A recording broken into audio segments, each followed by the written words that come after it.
Hello world, my name is Brandon Jacobson, and if you are here for my Python programming channel, this is not a Python programming video. This is a video about personal finances. A lot of my friends and family have been asking me to create a slideshow or a presentation to talk about personal finances. So who am I? I've been in for 21 years in the military, in the Air Force specifically, and I've been helping people with personal finances for about 20 years of those. And so I wanted to get my thoughts in a presentation because people have asked for it and I've never done it in my own slideshow. So I am not a certified financial planner. And so this is purely for entertainment, if you will, and make sure you do your own research and work with a certified financial planner if you're going to implement any of the things I say in this video. Okay? So let me reduce this video down. Okay, so what usually happens is that we go to some sort of personal finance session or we watch a YouTube and we get super excited while we're watching it. But then the video ends, the presentation ends, you leave and you get home to try to implement what you just heard and you get what's called click paralysis. And what this is when you learn so much and wrote so many notes that you don't do anything at all because you're just paralyzed in what you should do. So that being said, here's some super generic advice that's only meant to prevent click analysis if you suffer from that. So first, track all your expenses. Download the Mint app or make your own Excel, whatever it takes to track all your expenses. Next, save $1,000 to $5,000 in emergency savings. Just has to be the first thing. We'll discuss more later in the slides. Save at least 10% of your income, right? So after you track your expenses, you should know how much you're able to save. Make sure it's at least 10%. That's the conventional wisdom. 10% is not enough to have a solid retirement, but hit 10%. Just do it. And then breathe for 3 months and see how painful it is. And what I usually happens is it's not painful at all. So if you make 2,000 a month, just put away $200 right away. Put it in your emergency savings first, then pay down debt, and then save for retirement. And then just do that for 3 months. Take a deep breath. And I bet you'll get addicted to saving like most people do. Once you've done that for about 3 months, try bumping it up 1% every month or 10% every 3 months. It doesn't matter. I just put that on the slide. But figure out some goals, and we'll talk about that later in the financial slides, and just keep on bumping it up until you get to the lifestyle option that you want. Pay off credit cards. If you're living in America and you're watching this, we are in the lowest rate environment I imagine we're ever going to be in. So if you have a lot of credit card debt, it's going to get a lot worse. This economy is built on debt, and if you're one of those building blocks, you are going to get hit hard. So just pay off your credit cards, right? Hit that emergency savings, bump up your savings, which includes paying off your credit cards. If you work for a company that has a 401k, or for the military, a thrift savings plan under the new blended retirement system, or you're a teacher and you have a 403b, or you have whatever kind of company contributed um, retirement plan, make sure that if they offer matching, that you max it out. So if they offer 5% matching, max it out. It's called other people's money. It's super important. If you don't know where to do it, find an S&P 500 index fund. So look through all your options, find that, invest in it. We'll talk about more options later, but if you just want to get the down and dirty, then that's what I recommend. For everything else, after your 401k, like an IRA or your taxable account, find a S&P 500 index fund with Fidelity or Vanguard, which are the lowest cost, and just invest your money in that. All right, so once we have an emergency savings account, you paid down debt, you're increasing your savings rate. The next thing to do is start worrying about your short-term and long-term goals. And what I recommend is pay cash for everything. I know it sounds weird. It's not something we do in our culture, but even your cars. And in the later slide, I'll show you. It feels so good. It feels amazing to pay for things in cash. So just don't listen to me. Like I said, proceed with caution. This slide is just a quick, you only wanted to see 5 minutes of my video. You want to know what to do. Here's a quick slide. So if you want more information, what I do recommend is borrow, buy, download, Google, whatever, books from professional advisors, which we'll talk about next. So here's kind of what I call the continuum of professional advice. So on the far left to the right, we have Dave Ramsey, Susie Orman, and Robert Kiyosaki. These are like the top celebrity certified or the financial planners that most people go to. And I don't have a recommendation. It's kind of up to you. So we have Dave Ramsey. He's conservative, both politically. He's best known for his baby steps, which is kind of the slide I just showed you, kind of. He's great for those with a lower understanding of personal finances or people who just like to be told exactly what to do. He has what I call an employee traditional mindset, which means you work until you're about 60, you save your money, you pay off debts, and then you retire comfortably in your later years. In my opinion, right, I'm not a certified financial planner. He focuses too much on reducing debt, even in this low cost environment.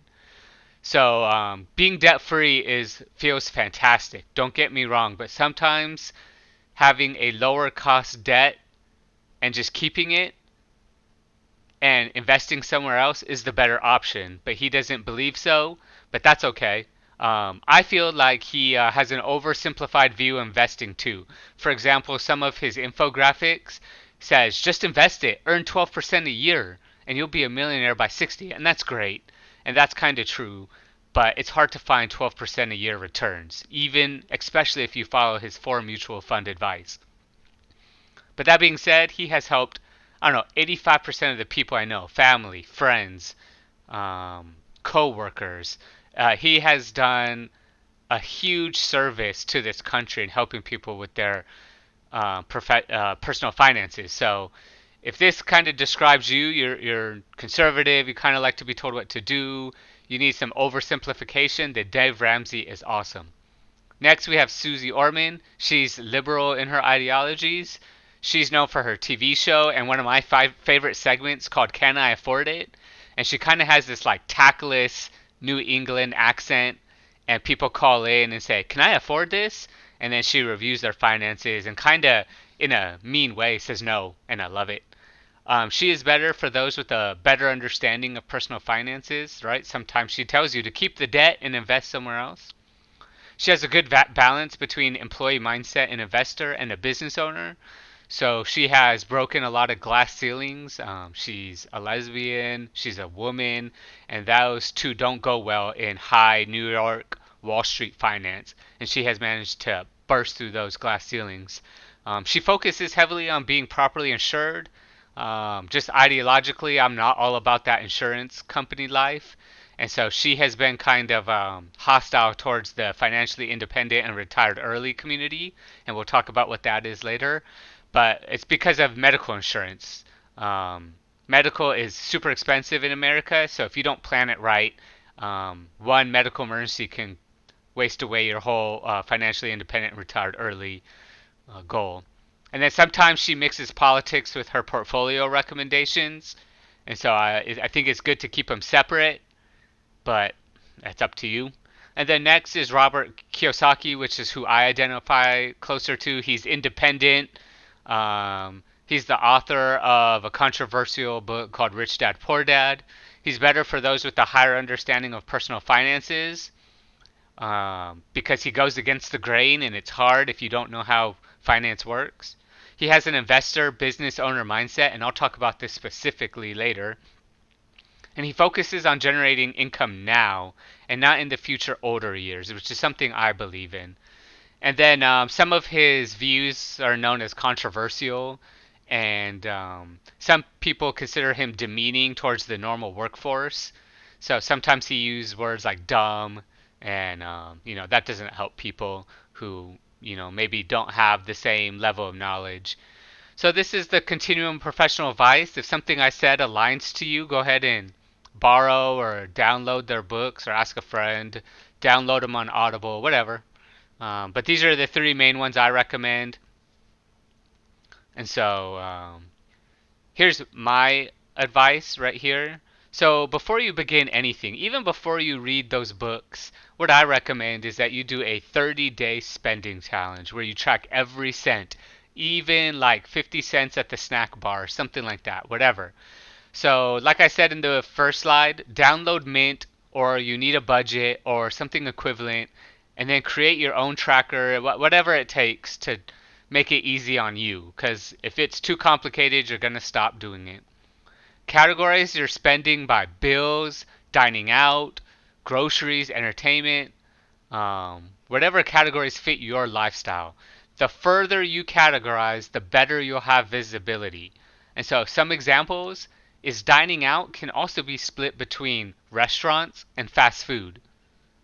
And then entertainment, I would split that out as far as you can. Movies, mini golf, museum, dates, bar hopping, etc. Um, and once you get this, what I have found is that people come to me saying, hey, I am in a real bad financial shape.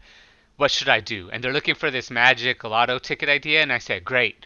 First, track your spending for 30 days and then come back to me.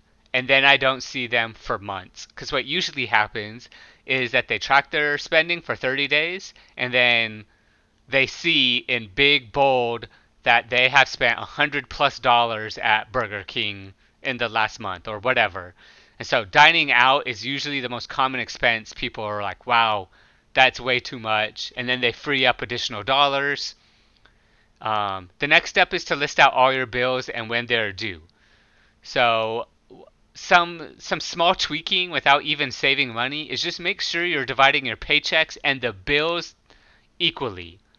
And so what that means is if you have a bunch of bills due on the first, you need to save some of your 15th or mid-month paycheck for those bills on the next first. So what usually people do is split them in exactly half.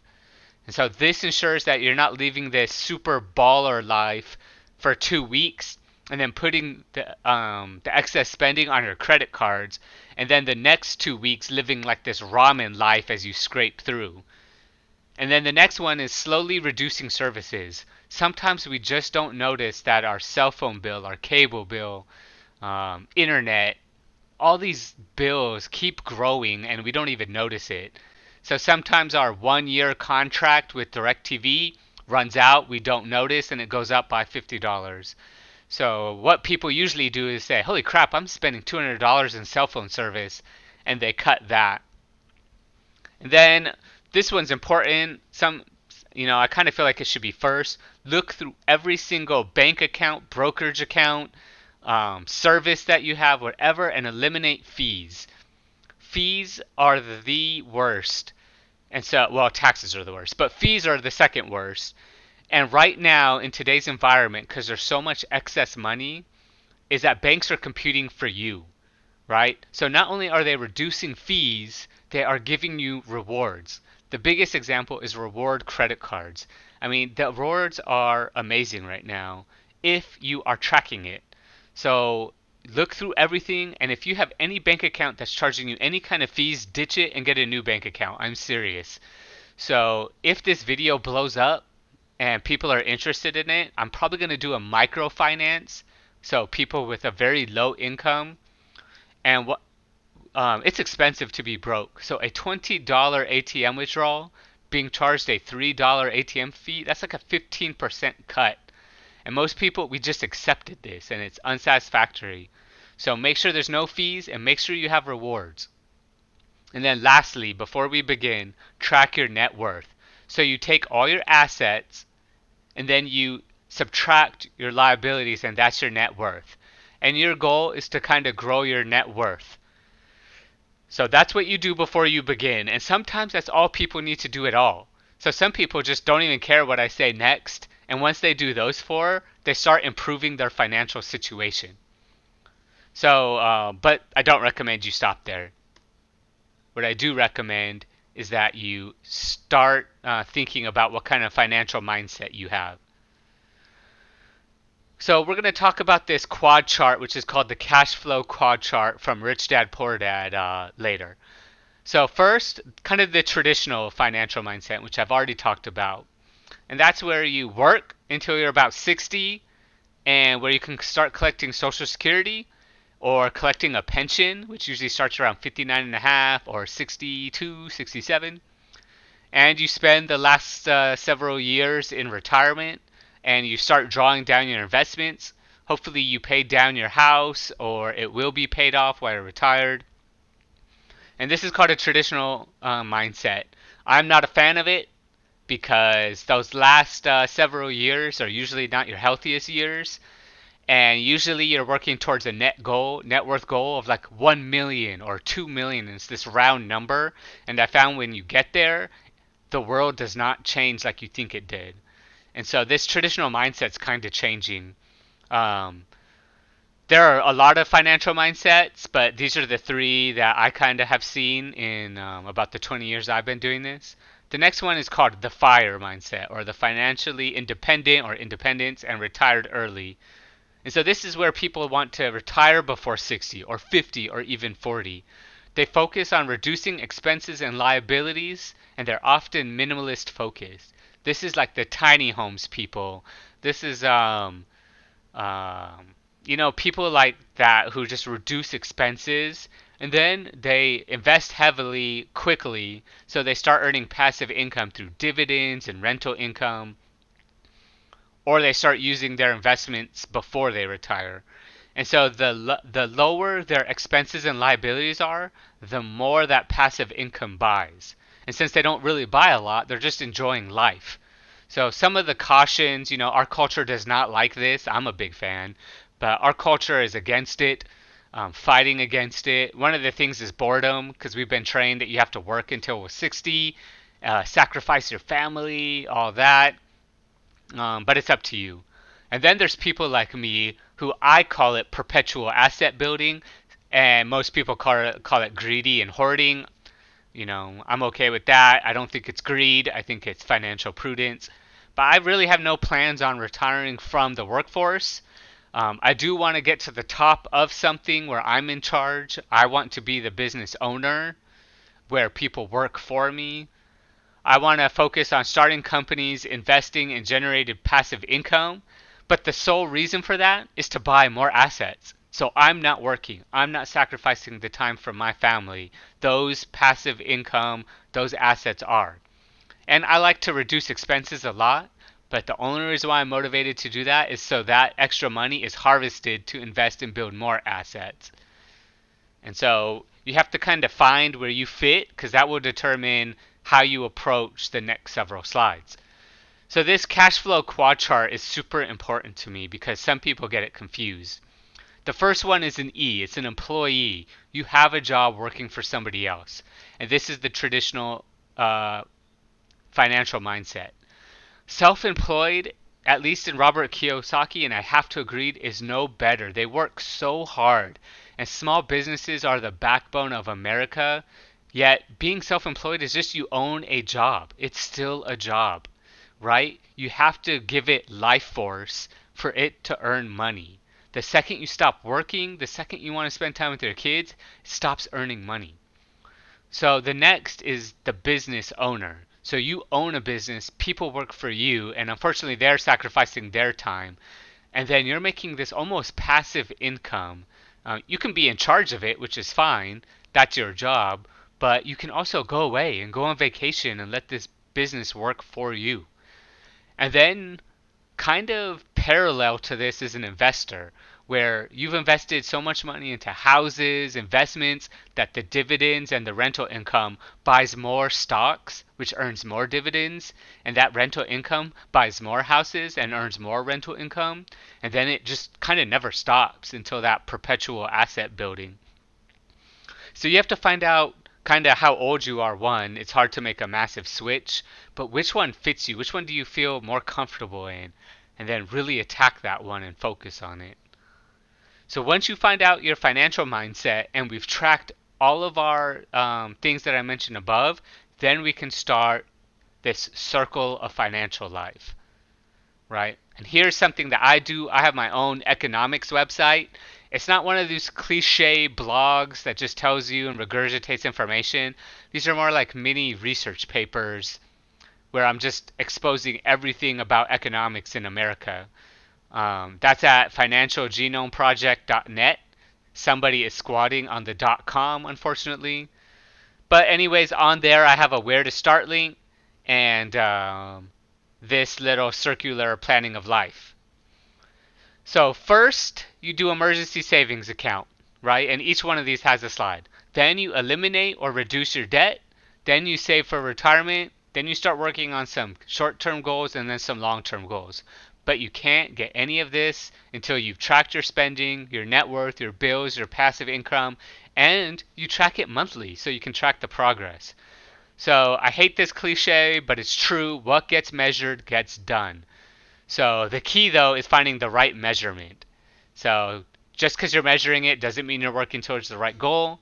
But even if it affects you subconsciously, just writing a goal on your refrigerator that says save $1,000 towards my emergency savings account by 30 December, it's going to affect you. It's going to first create guilt, right? And then you're going to invest in it begrudgingly, and then you're going to start doing it willingly, and then you're going to start getting addicted. I've seen it hundreds of times. I promise you, it's going to be hard at first, and then you're going to get addicted to it.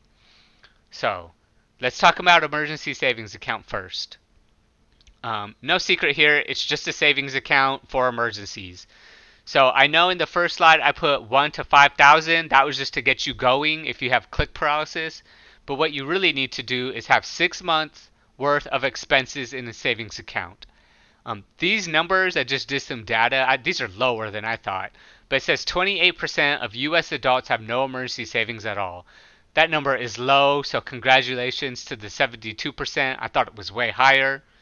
And then 60% of Americans couldn't cover $1,000 emergency without a debt. I think that's supposed to say over, but let's say you have a $5,000 car repair. Many people have to go in debt for that, which is unfortunate. 6 months, that's not a magic number. What people have found is that you can recover from unemployment, disability, things of like that nature in about 6 months. That's why the emergency savings is about 6 months. So what I recommend is go to bankrate.com, click the banking button, click savings account, then search for deposits to zero, right? That's here. Sort by minimum deposit. And up here, deposit amount. Change that to zero. Sort by minimum deposit.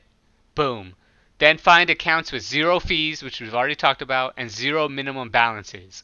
So here I did this on a week ago, and it was Sally Mae, this company called Marcus, and Capital One, right? And then these stars means a bunch of things like customer service. I have Capital One. It's the artist formerly known as Indirect. It used to be the top always. I will have an affiliate link in the description if that's something you're interested in.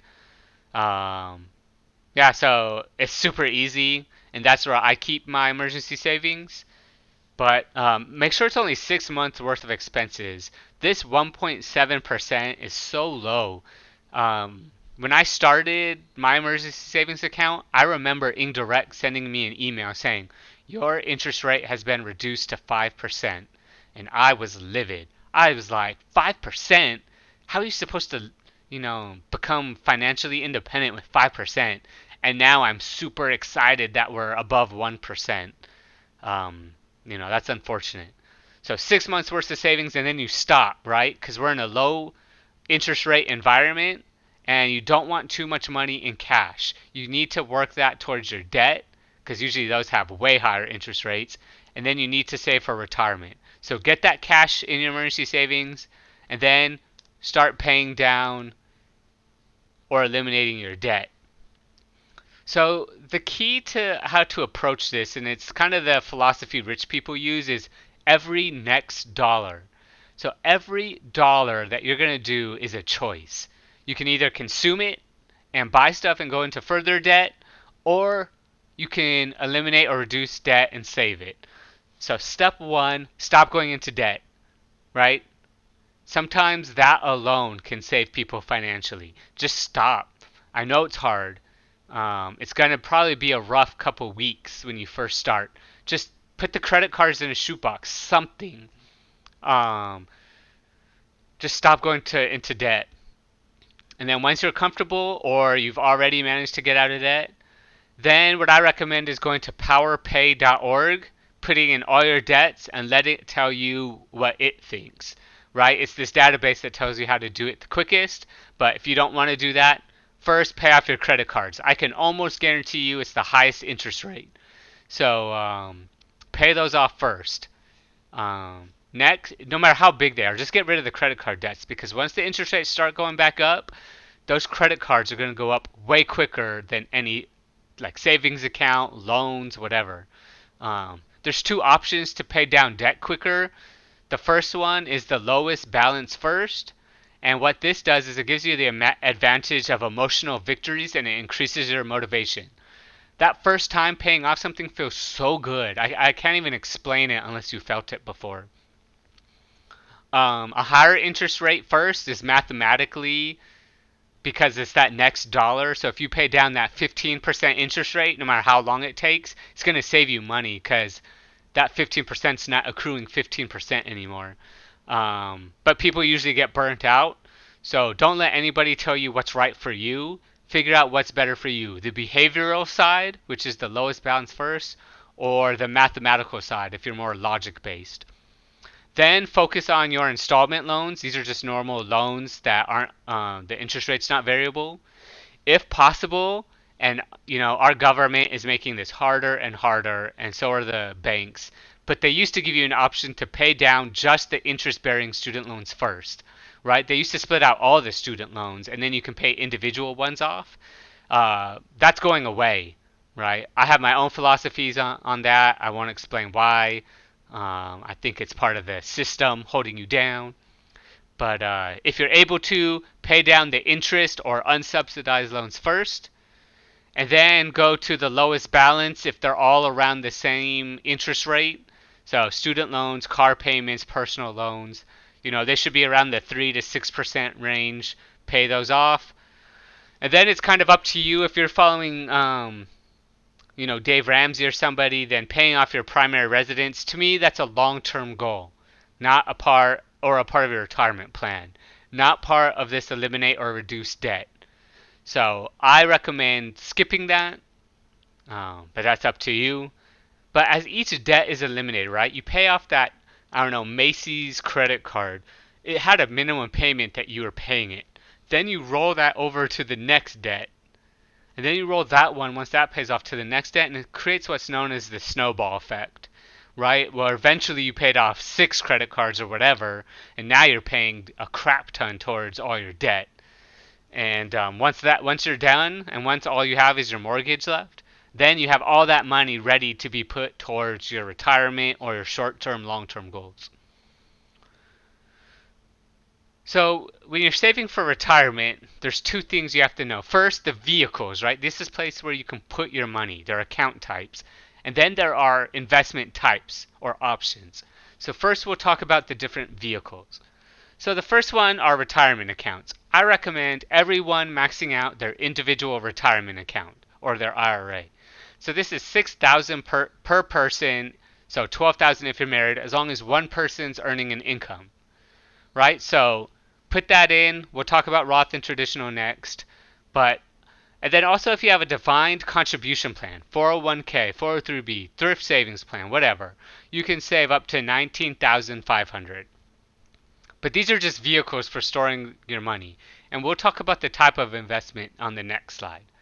So first, max out your Roth or traditional retirement accounts. So a Roth IRA or a Roth 401k or a Roth TSP is you get taxed on your income, right? Then you put that money into a Roth IRA or a Roth 401k, and then it grows tax-free.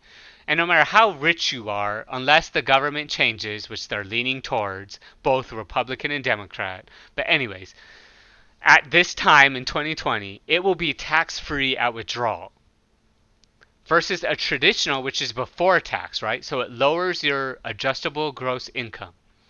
Then it grows tax-free, and then you're taxed on the withdrawals, right? Only the withdrawals that you take out. So if not paying taxes motivates you as much as it motivates me, Here's some other vehicles to store money. First is a high deductible or a healthcare savings account. This is where you contribute to it. It usually has a high deductible, so for your healthier people who don't require as much medical attention. And then those premiums roll over. Most insurance, and this is kind of why I'm not totally in the Susie Orman camp, just goes away, right? If you don't use it, they do. They get to use it and they invest it and earn all that money off of you. The next is a 529 plan or a child college account. This is similar to an IRA or a 401k where it grows tax free. And then if you withdraw it for college expenses, it's tax free. If you have taxable accounts, you can use municipal bond funds, which aren't taxed at the federal and sometimes aren't taxed at the state level. And then if you have more money for your taxable accounts, put all your dividend stocks there because dividends are taxed lower than normal income. And then if you have income funds, right, so these are like treasuries or corporate bonds, put those in your IRAs because that money is just income. And income is taxed the highest.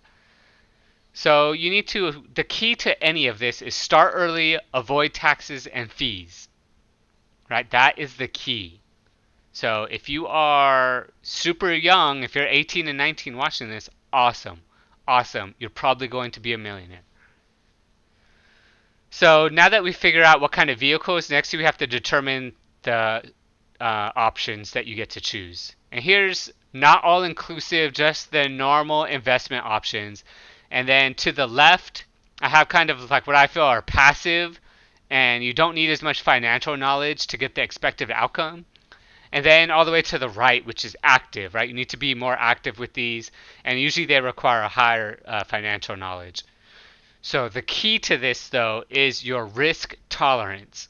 Don't let anybody tell you what to invest in. In the personal finance world, we say, don't let other people spend your money.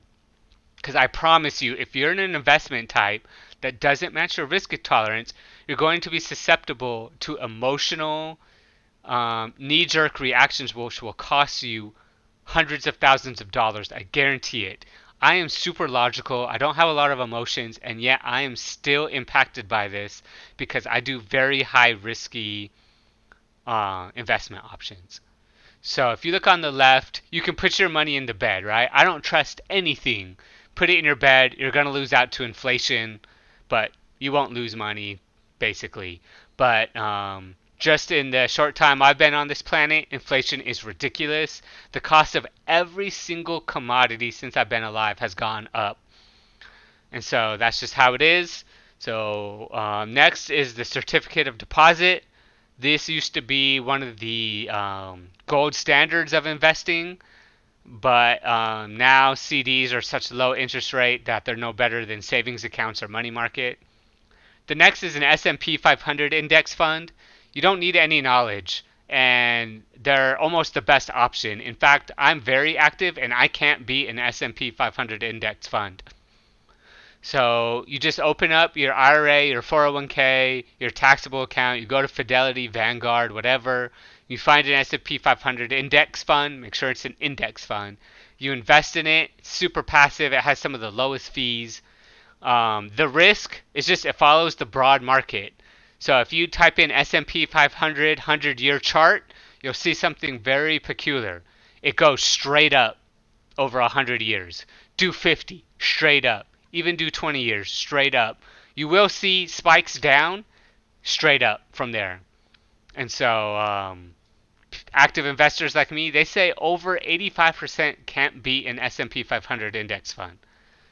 It is what it is. That's what I usually recommend to people. Next, we have income and bond funds. A lot of people think these don't have risk. I'm not a fan of that. They have a lot of risk because as interest rates go up, the capital value of these go down. So you can be stuck with a bad investment just like stocks. Next are targeted mutual funds. We've given bad advice over the last 20 years that mutual funds are safer. They're not. What they meant is an S&P 500 index fund. Just those didn't become popular until the last 10 years. So mutual funds have the same exact risk as individual stocks. However, you can be a little more passive than individual stocks. Because if you do a real estate mutual fund and one of those stocks goes down, you don't need to freak out because they have a lot of stocks. But the problem is, if you're in the wrong industry and it collapses, so will your targeted mutual fund. Next is real estate. Some of the biggest misconception is that real estate is easy and it's not risky. And I've seen so many family members and friends and service members and coworkers get destroyed by improperly investing in real estate. The problem with real estate is it comes with a huge liability tail. So if I invest $5,000 in Apple and it goes bankrupt, I lose that $5,000. If you buy a house and you didn't do it right, you will be stuck with those mortgages and taxes. And even if you paid all in cash, which is rare, you will always be stuck with those property taxes. So this is Brandon Jacobson's opinion. Don't let anybody tell you that real estate is the best investment or any of these are the best. And all investing is finding something with intrinsic value that's below value or you think it's going to go up and then you hold it until it goes up. That's all investing is, right? And so people have this like hard and true investment philosophy which isn't real. And so next is individual stocks. I also put cryptocurrencies in there. I know some people might laugh. A lot of my Facebook friends had laughed at me when I bought at 200. They were laughing at 1,000, at 5,000, 10,000, 15,000, and 20,000. Dropped all the way down to 3,000. They disappeared for years. Then they came back just to rub it in my face. Now it's back up to near 10,000 and they're silent again. So all you have to do is you have to be knowledgeable and you have to buy something that you think is going to go up in value. Even if it's art, Pokemon cards. I am not against any investment option. I am asking that you be knowledgeable about it, and I am asking that it fits your risk tolerance. And then we have penny stocks. Yes, I know there are people who became instant millionaires, but that's 99.99% not going to happen. But I'm not going to hate on anything. If you feel you understand penny stocks, then you do you. So those are just some of the most common. There are hundreds.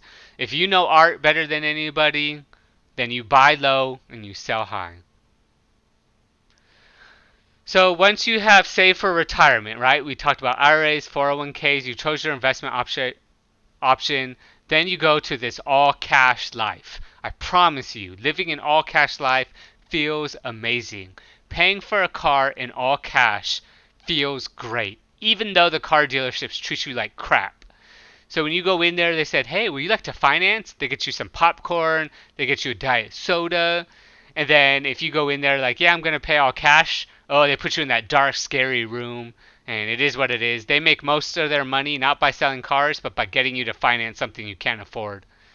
So short-term goals come after your debt is under control, and you're starting to save for retirement. People do this the opposite. They're like, ooh, once I buy this car, then I'm going to, right? In fitness, it's the proverbial Monday. What you need to do is get your debt under control, or get your savings account, emergency savings account, get your debt under control, save for retirement, and then work towards these short-term goals. Some examples include a wedding. I have never understood this about our culture. This is low to me, but I'll trust it. 45% of people go into debt to pay for their wedding. So nothing says let's have a successful marriage like going into financial ruin. It's so weird to me, right? I'm not trying to lifestyle judge, but it is weird. Next is vacations. Another thing I don't understand that people go into massive debt. So let's say you're super stressed out at work. You have a week vacation, which is so fun because you went into debt. Then you go back to that same stressful job and now you're in debt. So the stress increases. Don't understand it. Save for it. Have a stress-free vacation and then be stress-free about it when you get back. Then we have buying new cars. I bought a new car. I'm not going to lifestyle judge you. It's a terrible financial decision though. So I have these little scrolls. I want to read them. Susie Orman says one of the best ways to build financial security is to spend the least amount possible on a car that meets your needs. David Bach said, buying a new car is the single worst financial decision one can make. And Grant Sebastian, and these are all authors of best-selling financial books, just called it a terrible financial decision, and I agree. Cars consume so much of our income. I don't understand it. I drive a beater. However, I bought a brand new car for my wife back in 2016. I earned so many husband points, which I don't talk about in this, but you need to figure out the intrinsic value of those husband points. For me, they were worth more. So what you need to do is create measurable plans to pay things in cash. So if you want to have a wedding and you want to spend $15,000 even though you only make 30,000, that's fine, but make a plan. So say I'm going to save $500 a month and pay for it in cash. That means it's going to take you 5 or 6 years. It may mean you need to reduce your expectations. Either way, I'm telling you, the first time you pay for something large in cash, you will be addicted. You will have like some sort of theme song following you. You will feel great, right? So that's short-term goals. This one's difficult because we get into what's called in the financial world lifestyle judging, and it's a quick way of turning people off. And I don't want to do that. So next we go into long-term goals and our last slide. So buying a house is one of the biggest long-term goals we make in America. But I repeat this. I'm going to repeat it. A primary resident is not the same as real estate investing, right? It is not the same as real estate investing. People somehow confuse buying their first house with making a smart financial decision like the real estate investors they see in the news. It is not the same thing, right? The only advantage of paying a house is that you are paying down a 15 to 30 year mortgage and will pay 2 to 3 times more than that house is even worth, right? So some quick ways to do this right is to put a 20% down payment or more to prevent what's called premium mortgage insurance. So what this does is it allows the bank you to pay their insurance to make money if you default. You are paying the bank's insurance. Can you imagine that?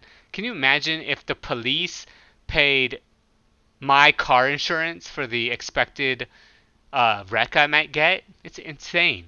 The only way to prevent PMI is a 20% down payment, or if you qualify, like if you're a military member, for a VA loan. But sometimes, if you don't have a 20% down payment, you have to pay a VA finder's fee, which is as much as a real estate fee and is more than closing costs. And sometimes the VA loans simply aren't as competitive.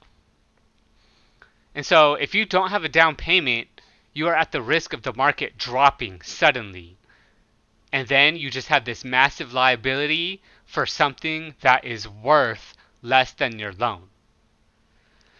Next, I think these kind of have a bad feeling to them, but I see them growing in popularity again. Adjustable rate mortgages are extremely risky, especially now. We're in the lowest rate environment, and banks will tell you, oh, when interest rates go down, you will make money more than those silly fixed rate mortgage people. I'm telling you what, no matter how much the president puts pressure on the Federal Reserve, they can only go down slightly. Even if we do what Japan did and went negative, it's temporary. Soon we'll see hyperinflation. Interest rates are going to skyrocket, I promise you. These arms will collapse, just like we saw in 2008. So after you buy your house, your mortgage, utilities, taxes, etc. should be no more than 30 to 35% of your income. I just read that some people are spending close to 50% of their income. You are losing out, and it usually means you have something bigger than what you need. If you're just brand new married and you have 1 or 2 kids, you don't need 2,700 square feet, right?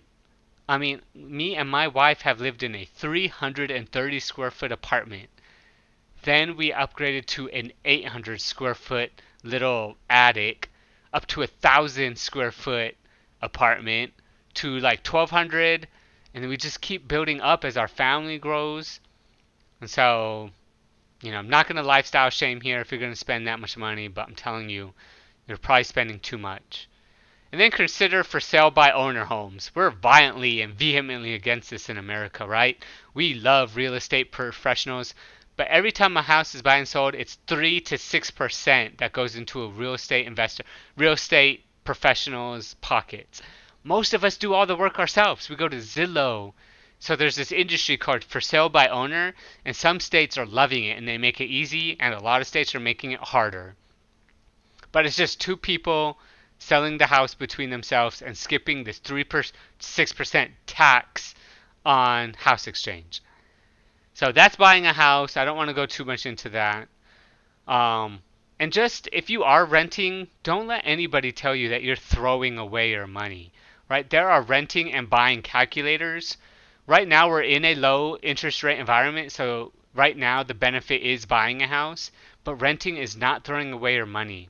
If the housing market collapses, you can just walk away from your apartment, right? You can even renegotiate for a lower rent. People with homes cannot do that. There's no such thing as a house is worth something, right?